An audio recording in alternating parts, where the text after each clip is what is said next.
నమస్తే, welcome to our channel. కూటమి ప్రభుత్వం అధికారంలోకి రాగానే వైసీపీ హయాంలో జరిగినటువంటి అవినీతి అక్రమాలు అన్నీ బయటకు వస్తున్నాయి. ఈ నేపథ్యంలోనే టీటీడీ కల్తీనయ్యి అంశం కానీ, పరకామణి అంశం కానీ ఇవన్నీ కూడా వెలుగులోకి రావడం, మరి ఆ కేసుల్లో ఎవరైతే ఆరోపణలు ఎదుర్కొంటున్నారో వాళ్ళని అధికారులు కూడా ప్రశ్నిస్తున్నారు. మరి ఈ పరకామణి అంశంలో భూమన కరుణాకర్ రెడ్డిని కూడా అధికారులు విచారించారు. విచారణ అనంతరం భూమన కరుణాకర్ రెడ్డి ఇచ్చినటువంటి స్టేట్మెంట్ని ఏ విధంగా చూడాలి? మరోపక్క చూసుకున్నట్లయితే కూటమి ప్రభుత్వం అధికారంలోకి వచ్చిన వెంటనే చంద్రబాబు అవినీతి కేసులను అటకెక్కించే ప్రయత్నం చేస్తున్నారంటూ సాక్షిలో వచ్చినటువంటి కథనాలను ఏ విధంగా చూడాలి తెలుసుకునే ప్రయత్నం చేద్దాం. దీన్ని విశ్లేషించడానికి మనతో పాటుగా ఉన్నారు ప్రముఖ ఆర్థిక, రాజకీయ, సామాజిక విశ్లేషకులు అరిసిమెల్లి శ్రీనివాస్ గారు. నమస్తే సార్. నమస్కారం సార్. కూటమి ప్రభుత్వం అధికారంలోకి రాగానే రెండు అంశాలు సార్. ఒకటి, వైసీపీ హయాంలో జరిగినటువంటి అవినీతి అక్రమాలపైన ఫోకస్ పెట్టింది. అదేవిధంగా విచారణలు ఎదుర్కొంటున్నారు వాళ్ళు, ఎవరైతే ఆరోపణలు ఎదుర్కొంటున్న వాళ్ళు. ఇంకోటి చూసుకున్నట్లయితే చంద్రబాబు అవినీతి కేసులను అటకెక్కించే ప్రయత్నం చేస్తున్నారు. ఎవరైతే బేవరేజెస్ ఎండీగా గతంలో ఆయన అవినీతి పైన కేసులు పెట్టారో ఇప్పుడు వాళ్ళే సైలెంట్గా ఉండడం, పిటిషన్లు ఉపసంహరించుకోవడం కానివ్వండి, లేదంటే అవసరం లేదు దర్యాప్తు అని చెప్పడం అని సాక్షిలో వచ్చినటువంటి కథనాన్ని ఏ విధంగా చూడాలంటారు? మొదటగా నేను ఈ కేసుల గురించి మాట్లాడతాను.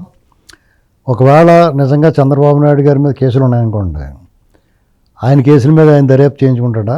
సిగ్గుందా, మీకు బుద్ధి ఉందా, అసలు బుర్ర ఉందా? ఖచ్చితంగా చేయించుకోరు. ఏమైనా ఉంటే కూడా ఉపశమనం చేయించుకుంటారు. అసలు మీరు పెట్టిన కేసులు అంటే అది ఎవరు పెట్టారు? ఇప్పుడు అక్కడ ఎవరో స్వయంగా వాళ్ళే పెట్టారంట, నువ్వు పెట్టించో. రింగ్ రోడ్ లేకుండా రింగ్ రోడ్డు కేసులను, లేకపోతే ఇసుక ఫ్రీగా ఇచ్చిందని ఎక్సైజ్ మీద పెట్టించితే వాళ్ళు బలవుతారు. అది బ్లాక్మెయిల్ చేసే కదా, వాళ్ళ చేత నువ్వు కేసు పెట్టించావు. ఎక్సైజ్లో వాళ్ళు ఏదైనా తిన్నాడో చేసాడో, ప్రభుత్వానికి ఏం సంబంధం లేకుండా తప్పు చేసాడో ఒప్పు చేసాడో, లేదంటే నేను ఇరికిస్తామని చెప్పి బెదిరించి మీరు ఆ కేసు పెట్టించారు. నిజంగా అందులో ఏమాత్రం వాస్తవాలున్నా రుజువులున్నా మీరు వదిలిపెడతారా? మీరు వదిలిపెట్టి మనస్తత్వం ఏమీ లేకుండానే లోపల వేస్తారు కదా. స్కిల్ డెవలప్మెంట్గా ఆ కేసుల్లో మనీ ట్రైల్ లేకపోయినా సరే అసలు మీరు కేసు కట్టకుండానే అరెస్ట్ చేశారు కదా మీరు. అటువంటిది ఇప్పుడు మీ మీద ఉన్నంటే ఆధారాలు ఉంటే మీరు వదిలిపెడతారు అసలు ఏంటండి? కాబట్టి మీరు వాళ్ళని ఏమి చేయలేరు. ఆ కేసు నిలబడి కేసులు కాదు, దాని గురించి దర్యాప్తు ప్రసక్తే ఉండదు. ఒకవేళ నిజంగా ఉన్నా కానీ వాళ్ళ మీద వాళ్ళు దర్యాప్తు ఇంత చేయించుకుంటారు. పోదు, సాక్షుల్ని బెదిరిస్తున్నారని కూడా సాక్షులు బెదిరించాల్సిన అవసరం ఏముంది?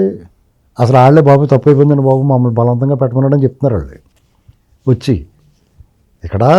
అంటే మరీ చంద్రబాబు నాయుడు గారు మీ విషయంలో చాలా ఉదారంగా ఉన్నాడని చెప్పేసి తన కేసులు తన ప్రభుత్వం నుండి తన మీదే కేసులు పెట్టించుకుని తనే జైల్లోకి వెళ్ళిపోవాలని కోరుకుంటున్నాను. మీరు ఎంత అవకతవక ఆలోచన చూడండి. అది అంటే వాళ్ళ ఎక్స్పెక్టేషన్స్ ఏ రేంజ్లోకి వెళ్ళిపోయినా చూసారా? అంటే చంద్రబాబు నాయుడు గారు రాగానే ముడ్డి పగలగొట్టి లోపల వేయకుండా ఉన్నందుకు వాళ్ళు ఏం కోరుకుంటున్నారు? ఇప్పుడు వాళ్ళు పెట్టిన దొంగ కేసుల మీద చంద్రబాబు నాయుడు గారు విచారణ చేయించి జైల్లో వెళ్ళిపోవాలా? అదే అంత పెద్ద కోరేసుకుంటున్నారు వాళ్ళు.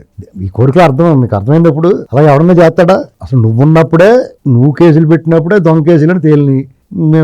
మీ అదృష్టం కొద్దీ ఒక కోల్డ్ స్టోరేజ్లో ఉంది 17 అది ఆయన మీద క్వాష్ పిటిషను, అది తేలాల్సి ఉంది. అది తేలితే మొత్తం ఎన్ని ఏముండవు కదా అని చూస్తున్నారు వాళ్ళు. కావాలంటే ఆ కేసులు ఆయన తీసుకొచ్చి వాళ్ళ ఆ కేసులు లేపేస్తే అసలు ఆ తీర్పుల గురించి కూడా ఆలోచించాల్సిన అవసరం లేదు. అయినా సరే పెద్ద మనిషి అయినా మీలా కాదు. ఇక మీకు అందుకనేనండి, ఎవరికైనా చనువిస్తే సంకనెక్కేస్తాడు. వాళ్ళకి ఎలా ఉండాలి అలా ఉండకుండా వీళ్ళు పద్ధతిగా ఉండబట్టి వాళ్ళు ఏ రేంజ్లో కోరుకుంటున్నారో చూడండి. వాళ్ళు దొంగతనాలు చేస్తారు. మీరు చేయకపోయినా సరే మీరు చేసినట్టుగా కేసులు పెట్టించుకుని మీరే విచారణ చేయించుకుని మీరు జైలుకి వెళ్ళిపోండి అడుగుతున్నారు. ఇది ఇక కరుణాకర్ రెడ్డిని చూస్తున్నాం కదా.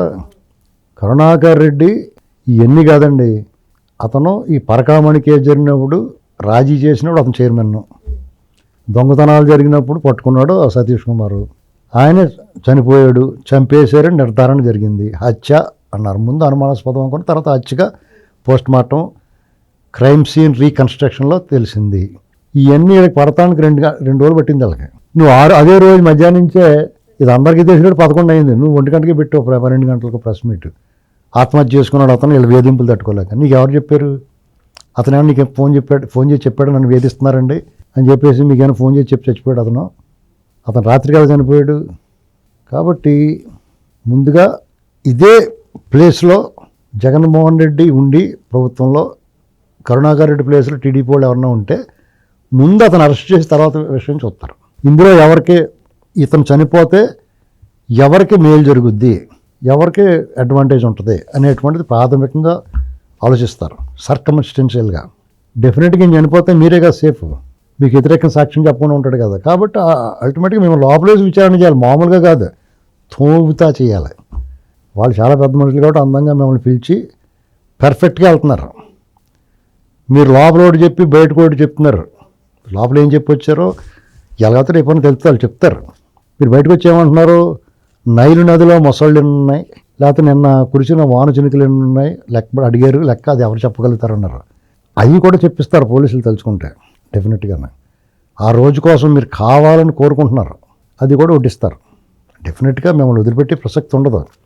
అసలు నిన్నే సుదీర్ఘ విచారణ జరిపి రాత్రి మిమ్మల్ని అరెస్ట్ చేసి అదుపులో తీసుకుని మేజిస్ట్రేట్ ముందు పెట్టి రిమాండ్ వెళ్ళిన తర్వాత మీకు మళ్ళీ పిటిషన్ వేసి కస్టడీకి తెచ్చుకోవాలి.